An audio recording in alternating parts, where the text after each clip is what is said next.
Hi, I'm Billy from OGP UK and I'm here to tell you how to increase your inspection throughput.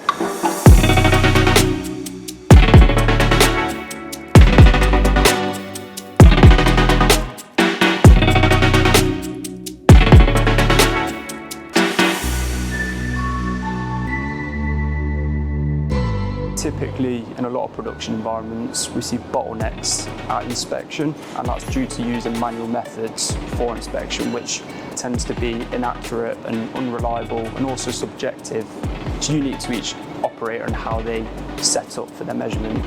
So I really see the benefit for a lot of companies in eliminating bottlenecks is when they invest in multi-sensor equipment to get more repeatable and accurate measurements, along with also curbing the bottlenecks that they see in production.